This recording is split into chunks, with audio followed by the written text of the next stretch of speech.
Hello everyone, I am Anshul. I welcome you all to back to the Gyanam. और हम लोग अपनी सीरीज को कंटिन्यू करेंगे, नेक्स्ट सेक्शन को देखेंगे अपनी न्यूज के लिए। ठीक है, चलिए स्टार्ट करते हैं। आज का नेक्स्ट सेक्शन है हमारा बैंकिंग एंड फाइनेंस का। ठीक है, कि मेजर न्यूज क्या रही है आपके अगस्त के महीने में। सबसे पहले RBI issues guideline on digital lending, कि डिजिटल लैंडिंग को लेकर आपके आरबीआई ने अब गाइडलाइंस इशू की है। ठीक है, अगर आप थोड़ा सा पीछे चलते हैं, हम आज से 1-1.5 साल पीछे चलते हैं, जस्ट कोविड और कोविड के टाइम से पहले आपने देखा होगा बहुत सारी कंपनीज जो डिजिटली लैंडिंग कर रही थी, है ना। आपको आधार कार्ड और आपके पैन कार्ड के बेसिस पे 2-2 हजार 3-3 हजार रुपए के लोन दे रही हैं, फिर उसी के बेसिस पे वो आपकी लिमिट बढ़ा देती हैं। बड़े एक्सपेंसिव उसके ऊपर रेट ऑफ इंटरेस्ट भी थे, और रिकवरी करने का तरीका बिल्कुल वैसा था जैसे ईएमआई मूवी में संजय दत्त साहब का था। ठीक है, गाली गलोच, लड़ाई झगड़ा, मारपीट करके, and they have specially trend लोग रखे थे जो आप लोगों को ऐसे इस तरीके से आपसे रिकवरी कर सकते हैं। ठीक है, तो अभी उसको लेकर आपकी आरबीआई ने गाइडलाइंस इशू की है कि digital lending including through the online platforms and mobile apps. ठीक है, अब ये लोग ऐसे ही आपके पास लैंडिंग नहीं कर सकते हैं। ठीक है, पूरी गाइडलाइंस इनको फॉलो करनी पड़ेगी। Further the digital loans must be credited directly to the accounts of the borrower. ठीक है, not through the third party. Third party के थ्रू नहीं करना, आपको डायरेक्टली आपको उसके अकाउंट में डालना है। प्रोसेसिंग फी आप खुद लोगे, बोरोअर आपको फीस पे नहीं करेगा। वरना पहले ऐसा होता था, आप 1000 रुपए का लोन लेने जाते हो, वो आपको 950 रुपए 960 रुपए देते थे, 40 रुपए प्रोसेसिंग फीस रखते थे, लेकिन इंटरेस्ट किस पे कैलकुलेट हो रहा है? 1000 पे ही हो रहा है। तो अब इन गाइडलाइंस को, ये जो फ्रॉड्स हैं, ये जो अनएथिकल मेथड्स हैं बैंकिंग के, इसके ऊपर आरबीआई ने लगाम लगाई है कि नहीं, आप ऐसा नहीं करोगे। ठीक है, ये सारे के सारे इश्यूज अब गाइडलाइंस आपके इशू कर दिए गए हैं। ठीक है, बिना कंसेंट ऑफ द बोरोअर आप किसी तरीके की इनकी जो लिमिट है वो नहीं बढ़ा सकते हो। ठीक है,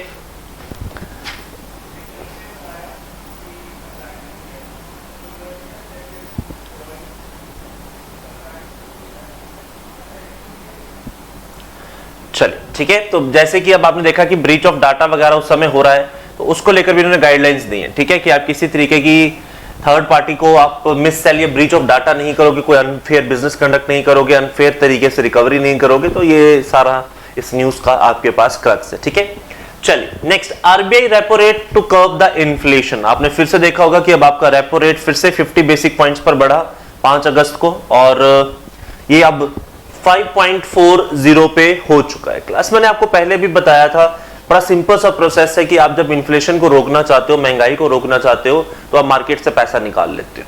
मार्केट में पैसा कम होगा खर्चने के लिए, तो लोगों की डिमांड कम होगी, लोग नहीं खरीदेंगे। जो सप्लाई है उसको अपना रेट कम करना पड़ेगा, सिंपल एज दैट। ठीक है, जब आपके रेपो रेट्स बढ़ते हैं, आपके लोन महंगे हो जाते हैं। ठीक है, मार्केट में पैसा कम बचता है टू लैंड। अब लैंडिंग के लिए बैंक के पास पैसा कम है, तो आपके पास भी पैसा कम आएगा, है ना। महंगे लोन आप भी क्यों खरीदोगे? जब आप महंगे लोन नहीं लोगे तो यानी कि डिमांड रुक गई, आप चीज नहीं खरीदोगे तो मार्केट में चीजों की डिमांड रुक जाती है।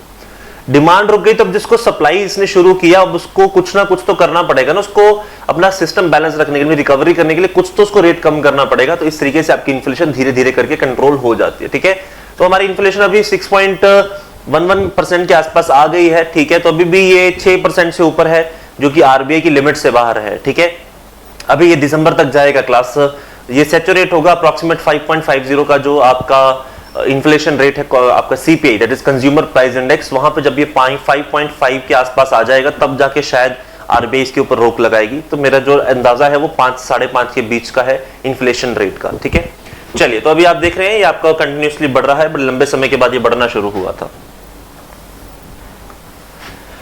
चलिए next, digital payments are surging. आप देख सकते हैं क्लास, पिछले 1 साल के अंदर भारत के अंदर बहुत एक्सटेंसिवली आप लोग देख रहे हो, भारत के अंदर जो डिजिटल पेमेंट्स है वो बहुत जबरदस्त हो रही है। ठीक है, लास्ट ईयर हमने जो देखा था कि डिजिटल पेमेंट का जो इंडेक्स है वो 349.50 पे था मार्च 2022 में, जबकि इसी के कंपैरिजन में हम सितंबर 2021 में देखते हैं, दिस नंबर स्टूड अराउंड 304। तो आप देख रहे हो ये कंटिन्यूसली बढ़ रहा है। दुनिया में सबसे ज्यादा ऑनलाइन डिजिटल पेमेंट्स भी हम ही लोग कर रहे हैं क्लास। ठीक है, तो जिस डिजिटल इंडिया का ख्वाब हमारे नरेंद्र मोदी साहब ने देखा था, आप उसको साकार करते नजर आ रहे हैं। और अभी भी अगर मैं टेक्निकली बात करूं तो यूपीआई का जो एक्सेस है इंडिया में, ये हार्डली 50% लोगों के पास है। अभी भी पूरे भारत के लोग यूपीआई को यूज नहीं कर रहे हैं, डिजिटल पर नहीं उतरे हैं। 50% के आसपास की जनसंख्या ही है जिसने इतना बड़ा नंबर लिया है। अगर ये और डिजिटलाइज हो जाता है तो वी विल सी कि ये नंबर बहुत आगे जाएगा। ठीक है, चलिए चलिए नेक्स्ट आता है सेक्शन हमारा डिफेंस साइंस एंड टेक्नोलॉजी का। सबसे पहले navy to gets its second aircraft carrier. ठीक है जी, हमारा भारत में खुद का बना हुआ एक जो कैरियर है दैट इज विक्रांत, ये आपके पास कमीशन हो जाएगा क्लास। ठीक है, फर्स्ट इंडिजीनियस बिल्ट है क्लास। सबसे पहले तो हमें ये ध्यान रखना है भारत का खुद का बनाया हुआ है। ये 2 सितंबर को भारत को दिया जाएगा। ठीक है, जब इसे डीकमीशन किया गया था 1996 के अराउंड, तो 96-97 के अंदर, तब हमने कभी नहीं सोचा था कि भारत अपना खुद का इंडियन एयरक्राफ्ट बनाएगा। ठीक है, और यहां पर इस समय 2 इवेंट हो गए क्लास। एक तो हमारे पास दूसरा एयरक्राफ्ट कैरियर आएगा, दूसरा भारत के जो नेवी का झंडा है उसमें से जॉर्ज क्रॉस को बाहर निकाला जाएगा। आप नेवी का झंडा देखिएगा कभी, उसमें आपको लगेगा कि व्हाइट कलर के फ्लैग के ऊपर एक रेड कलर का क्रॉस है और उसके बगल में सबसे ऊपर आपको भारत का झंडा दिखाई देता है। इस झंडे को अब चेंज किया जाएगा, इंसिग्निया को चेंज किया जाएगा। लेट अस सी ये कैसे किस तरीके से आता है। 2 तारीख को आपके नरेंद्र मोदी जी ने इसकी अनाउंसमेंट भी की थी कि हम लोग इसमें चेंजेस लेकर आएंगे, बट ये न्यूज इंपॉर्टेंट है। और इसी समय पर हमने देखा कि अमेरिका की कंपनी है बोइंग, जो भारत को डायरेक्टली ऑफर दे रही है एयरक्राफ्ट बनाने के लिए। इस स्पेशली जिस विक्रांत के लिए वो आपको F-18 के जो हॉर्नेट आपके जो हैं एयरक्राफ्ट कैरियर, उन्होंने उसको ऑफर किया है। तो ये भारत की जो आत्मनिर्भर भारत की जो शक्ति है उसको दर्शा रहा है कि ठीक है भाई, हम लोग रेडी हैं आपकी खरीद बेच के लिए। ठीक है, तो डिफेंस के अंदर आप देख रहे हो भारत पावर बनती जा रही है। चलिए next is vertical launch missile tested. आप देख सकते हैं किस तरीके से इसको लॉन्च किया जा रहा है। ठीक है, डीआरडीओ और इंडियन नेवी ने सक्सेसफुली इसको फायर आउट किया है। ठीक है, इसके फुल फॉर्म आपको याद रखनी है class, vertical launch short range surface to air missile. Category कौन सी है? Surface to air. ठीक है, आप देख रहे हो आपने सरफेस से एयर पे इसको मार्क किया है। ठीक है, और बहुत जबरदस्त है क्लास। इसको इंडियन नेवी से भी इंडियन नेवी के भी शिप से भी इसको फायर आउट करके देखा गया है कि जमीन के ऊपर अगर कोई आर्मर्ड व्हीकल वगैरह मूव कर रहा है तो यह उसको भी प्रिसाइसली हिट कर रही है। तो भारत की शक्ति बढ़ रही है क्लास, आप अगेन देख सकते हैं। ठीक है,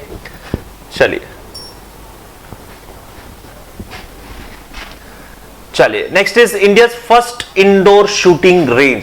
नॉर्मली हम लोग देखते हैं शूटिंग रेंज जहां पे आप शूटिंग की प्रैक्टिस करते हो वो हमेशा आउटडोर होते हैं। ठीक है, लेकिन पहला इंडिया का जो आपके पास इंडोर शूटिंग रेंज है वो आपके पास कहां पे आया है? INS करना।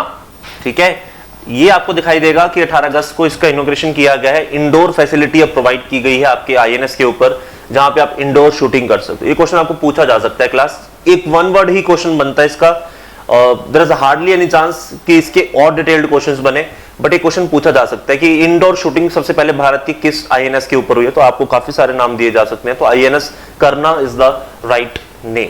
ठीक है जी, चलिए INS करना is the base command of training base for the elite marine commando, जिसको हम मार्कोस भी कहते हैं। ठीक है, at the Indian navy eastern command of the Visakhapatnam. Bharat की जो सबसे जबरदस्त कमांडो फोर्स है ना वो आपकी मार्कोस है। जैसे हम दुनिया में सबसे बेहतरीन मानते हैं सील कमांडोज को, फिर इजराइल के आते हैं आपके, मैं नाम भूल गया उसका, तीसरे नंबर पे आपके मार्कोस हैं, बहुत जबरदस्त हैं। और जब 26/11 का इवेंट हुआ था आपके पास देश के अंदर, जो दुर्घटना हुई थी उस समय पर भी मार्कोस हैज लीड, तो बहुत जबरदस्त तरीके से उन्होंने लीड किया था। बट स्पेशली हाईली ट्रेन्ड ये कमांडोज होते हैं आपके। ठीक है, चलिए next, navy gets MH-60R helicopters. इससे MH-60R मींस रोमियो है यहाँ पर। ठीक है, इसका फर्स्ट 2 का लॉट हमें मिल गया है क्लास। ठीक है, what we have to remember कि पहले 2 का लॉट हमें मिल गया है। 2024 तक 24 और आपके पास MH-60R जो है वो भारत को दे दिए जाएंगे, ये नेवी में इंडक्ट किए जाएंगे। ये एक तो सबसे ऑल वेदर हेलीकॉप्टर है क्लास, ऐसा नहीं है कि किसी तूफान के अंदर फंस जाएगा या वहां पे नेविगेट नहीं कर सकता है या इसके बैलेंस बिगड़ता है। ये स्पेशली इसीलिए बनाया गया है कि नेवी के अराउंड कई बार हम देखते हैं चक्रवात आते हैं, समुद्र में सिस्टम ठीक नहीं रहता है। ये स्पेशली इसी के लिए डिजाइन है। और अमेरिका का बहुत जबरदस्त हेलीकॉप्टर है जो आने वाले समय में 2025 तक ये भारत के पास भी हो जाएंगे। 24 होंगे, पूरा स्क्वाड्रन तैयार हो जाएगा। अभी फिलहाल फर्स्ट 2, पहले 2 आपके MH-60 रोमियोस आपके भारत को दे दिए गए हैं। 1500 करोड़ की ये तकरीबन डील है। ठीक है, यह भी आपको याद रखना है। टोटल जो डील है वो कितनी है आपके पास? तकरीबन 24 करोड़ की। ठीक है, सॉरी 15,000 करोड़ की है। ठीक है, 24 जो आपके पास टोटल 60 रोमियोज आएंगे। चलिए next, Tata delivers armoured vehicles. ठीक है, आपने देखा होगा कि न्यूज के अंदर आर्मर्ड व्हीकल्स होते क्या, मैं आपको थोड़ा सा बताने की कोशिश करता हूं, शायद आपको याद आ जाए। जब लास्ट ईयर तालिबान ने कब्जा किया ना अफगानिस्तान के ऊपर, तो उनमें एक आरोप अमेरिकन सरकार पे ये लगा था कि इन्होंने अपने व्हीकल्स पीछे छोड़ दिए। इन्होंने कुछ अपने ऐसे व्हीकल्स पीछे छोड़े जिसकी वजह से तालिबान ने बहुत स्विफ्टली इस पूरे अफगानिस्तान को कब्जा कर लिया। और उसमें आर्मर्ड व्हीकल्स थे क्लास। आर्मर्ड व्हीकल्स ऐसे होते हैं, बहुत हैवी व्हीकल्स होते हैं जिसके अंदर आपकी तो वो गन बुलेट प्रूफ हो जाते हैं, ठीक है, और बहुत तेजी से मूव करते हैं, काफी सारे वेपन से वो लैस होता है और बड़ा जबरदस्त ये मूवमेंट है। आप कई बार जम्मू कश्मीर में भी देखते हो जब हमारी आर्मी ऑपरेशन कर रही होती है तो इन्हीं व्हीकल्स में सवार होकर वो ऐसे एरिया से क्रॉस कर जाती है जहां पे उनको एम्बुश का डर होता है। एम्बुश मतलब कोई घात लगा के आपके ऊपर हमला ना कर दे। तो ऐसे सिनेरियो में आपको दिखाई देगा कि ये ऐसे ही व्हीकल्स का इस्तेमाल करते हैं ताकि प्रोटेक्ट भी रहे, अटैक भी कर सके और आगे भी बढ़ सके। तो तीनों काम एक ही पर्पस में इसमें पूरे हो जाते हैं, ठीक है। तो हमें इस बार ये दिया किसने? टाटा ने दिया, ठीक है। तो what we have to remember कि quick action, quick reaction fighting vehicles जो आपके पास होते हैं इसको बोलते हैं QRFV, ठीक है, क्विक रिएक्शन फाइटिंग व्हीकल्स। ये इंडियन आर्मी को दिए गए हैं और हर तरह के अटैक के लिए सक्षम है क्लास। एक्सपोज कर सकता है chemical, biological, radiological, nuclear threats, हर तरह के टेरेन यानी कि ऊपर नीचे उबड़ खाबड़ रस्तों से ये निकल सकता है। और टाटा ने प्रॉमिस किया है that 24/7 we will gonna protect you। इनकी तो गाड़ियां भी 5.5 स्टार रेटिंग पर आ रही हैं, तो सोचो इन्होंने आर्मर्ड व्हीकल को कितना जबरदस्त तरीके से डिजाइन आउट करके बनाया होगा, ठीक है। चलो, तो आपको रिमेंबर याद रखना है कि टाटा ने बना के दिए हैं ये। तो मेड इन इंडिया का कंसेप्ट है। India to repair US navy ship, बहुत इंपॉर्टेंट न्यूज है क्लास, ठीक है। यूएस नेवी का एक शिप है आपके पास चार्ल्स ड्रू, जिसे L&T शिपयार्ड के अंदर मरम्मत की जाएगी। ये भारत आया है, इसकी मरम्मत होगी, ठीक है। यार ये आपको ये दिखा रहा है कि अमेरिकन शिप्स अब भारत में आके ठीक हो रहे हैं, है ना। हमारी डिफेंस की जो टेक्नोलॉजी है वो इतनी जबरदस्त हो गई है कि हम अमेरिका जैसे शिप्स को क्या कर रहे हैं, यहाँ पे रिपेयर कर रहे हैं। हालांकि रिपेयर वहां भी होती होगी क्लास, यहाँ थोड़ा सस्ता होगा, that's why the people came over here. But ये एक दिखा रहा है कि Indian shipyard is offer wide ranging cost effective ship repairs and maintenance service using advance maritime technology platforms. तो हम आगे भी बढ़ रहे हैं, थोड़ा सस्ता भी दे रहे हैं और सर्विस अच्छी दे रहे हैं। तो दिख रहा है कि हमें people have started to come to India for getting repaired of their stuffs, ठीक है। चलिए नेक्स्ट भी इंपॉर्टेंट है आपके पास, navy women's officers create history. ये पहली बार हुआ है कि आपके डॉर्नियर के ऊपर पूरी की पूरी महिलाओं की जो स्क्वाड्रन था वो डॉर्नियर 228 एयरक्राफ्ट के ऊपर इन्होंने पूरा चक्कर लगाया, पूरी गश्त की है। ये पहला ऐसा इंसिडेंट है जब सारी की सारी इस एयरक्राफ्ट कैरियर में जो रही हैं वो क्या रही हैं, आपके पास महिलाएं ही रही हैं, ठीक है। चलिए next, army test satellite communications. Indian army tested operation readiness of its on satellite based system deployed across the country, ठीक है। इन्होंने पूरे भारत की तरफ इसको टेस्ट करके देखा है, ठीक है। ये टेस्ट आपका तकरीबन 25 से 29 जुलाई तक चला है, ठीक है। और इसमें ये देखा गया कि हम कितने रेडी हैं, क्या हमारे कम्युनिकेशन इतने रेडी हैं कि कल को अगर कुछ इमरजेंसी हो जाती है, क्या ये कम्युनिकेशन उतना कारगर है जितना हम सोचते हैं, है ना। ये ड्रिल एक तरह की क्लास, और हम लोग ये जानना चाहते हैं कि इसमें रेडीनेस कितनी है, कि हम कितने तेज हैं, कितने सक्षम है इस समय पर कि कल को अगर कोई अटैक एक एरिया में होता तो क्या कम्युनिकेट करके हम दूसरी जगह पे इसको अलर्ट कर सकते हैं, क्या हम we can call for the help, can we call for the reinforcement. इन सब चीजों का ध्यान रखते हुए अपने सैटेलाइट सिस्टम रेंज को टेस्ट किया गया और ये बिल्कुल सक्सेसफुल रहा है क्लास, ठीक है। चलिए इसके बाद कुछ एक्सरसाइजेस के नाम है क्लास जो जनरली हमें पेपर में वन वर्ड पूछ ली जाते हैं। सबसे पहले एक्सरसाइज ब्लैक पिच 2022। इसमें इंडिया ने 17 कंट्रीज के साथ पार्टिसिपेट किया है इन द ऑस्ट्रेलिया, ठीक है। इसमें कुछ मेजर कंट्रीज ने भी पार्टिसिपेट किया, आप देख सकते हैं USA, UK, France, Germany, Australia. तो यहाँ पे थोड़ा सा इन्होंने चाइना को काउंटर करने की कोशिश की है क्लास, क्योंकि पैसिफिक ओशियन में हुआ है तो चाइना के इन्फ्लुएंस को लेकर ये बात है। तो pitch black just you have to remember 17 countries की एक आपकी मिलिट्री एक्सरसाइज थी जिसमें भारत ने पार्टिसिपेट किया ऑस्ट्रेलिया में, ठीक है। चलिए moving to the next exercise, a maritime partnership MPX, ठीक है, that was held at between Indian and Australia, ठीक है। तो all you have to remember this कि भारत और ऑस्ट्रेलिया के बीच में, ठीक है, इंडियन ओशन पर्थ के अंदर ही ये एक्सरसाइज हुई है, ठीक है। तो मैरीटाइम पार्टनरशिप एक्सरसाइज MPX आपको याद रखना है, इसका फुल फॉर्म है।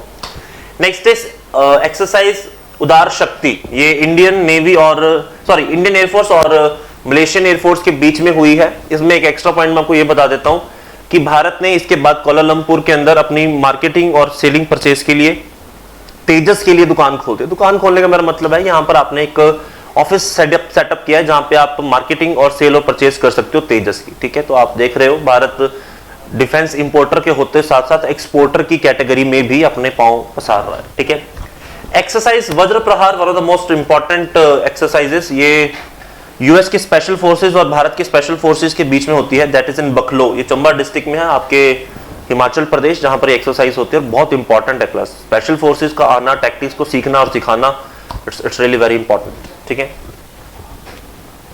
Next is your exercise VINBAX, ठीक है। ये थर्ड एक्सरसाइज थी बिटवीन इंडिया एंड वियतनाम, ठीक है। ये चंडी मंदिर जो कि इंडियन आर्मी का कैंटोनमेंट है हरियाणा के अंदर, that is in near by your Panchkula, तो वहां पर ये हुई है, ठीक है। VINBAX that is between Vietnam and India, ठीक है।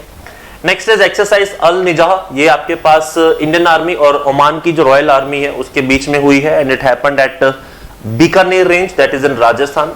और मेन फोकस था टेररिज्म, कि टेररिज्म को कैसे काउंटर किया जा सकता है, कैसे न्यूट्रलाइज किया जा सकता है, होस्टेजेस को कैसे छुड़वाया जा सकता है, ये एक्सरसाइज का मेन थीम था। Second the maritime partnership exercise एमपीएक्स, ये आपके पास जापान की मैरिटाइम सेल्फ डिफेंस फोर्सेस और इंडियन नेवी के बीच में हुआ है, दैट इज इन अंडमान सी, ठीक है। और ये भी आपके पास बहुत बेहतरीन तरीके से गई है, ठीक है।